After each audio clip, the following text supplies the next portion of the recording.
episode 10. And it starts off with Rhaenys arriving on Dragonstone to warn Rhaenyra and Daemon that the Greens are coming for her and her children. And I love the shot of Daemon grabbing Dark Sister as he takes off, and he's telling Rhaenyra that she must not bend the knee to the High Towers. They just stole her birthright. At this point, it's pretty much war is the only option. Then we get a really nice shot of Aemond, and it looks like he is taking off his eye patch, and then we get a nice shot of Rhaenyra and the rest of the Blacks that are gathered around Aegon the Conqueror's table, which is the big map of Westeros, as they make their plans to garner support against the Greens. And they will be sending their sons, Jace and Luke, off to various different houses all throughout Westeros to try and gain support of their banners. And this is where the stuff is really going to start to pop off here. We have a very, very big event that is going to take place when one of Rhaenyra's sons arrives at one of their destinations, and it is going to really pop off. Then, as we can see here, we get our first shot of a big event that we have been kind of looking forward to and dreading in equal parts all season. And I had a feeling, a lot of us had a feeling this is where Season 1 was going to end off. It's a very big, pivotal moment, and this is the point in the story where the kind of War of Ravens comes to an end and the War of Fire and Blood begins in earnest. And that is, of course, the battle above Shipbreaker Bay.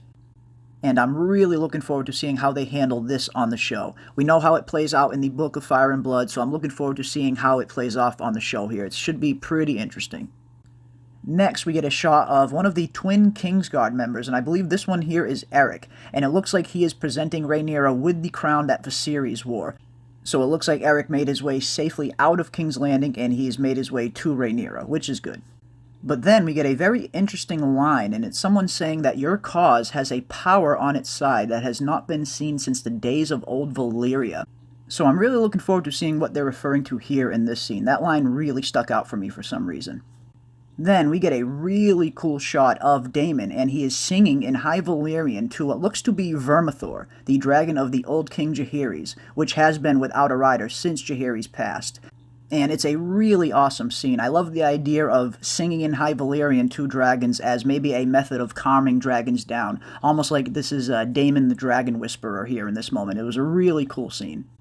And Vermathor looks absolutely massive here in this scene. Like, this is a very big dragon. It's definitely one of the bigger dragons that we will be seeing on the show. Not quite as big as Vhagar, but Vermathor is definitely one of the bigger dragons we will be seeing on the show.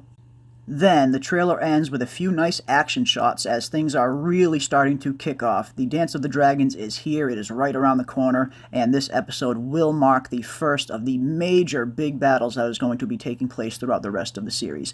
And I feel like the Battle of Shipbreaker Bay is a perfect way to kind of end Season 1 off on. It's a really, really big oh shit moment from the book, and it gives the audience a nice taste of some of the big dragon battles that we have to look forward to during the rest of this season. So it's going to be great. I'm really looking forward to seeing this finale. Like I said, it's a little bit bittersweet.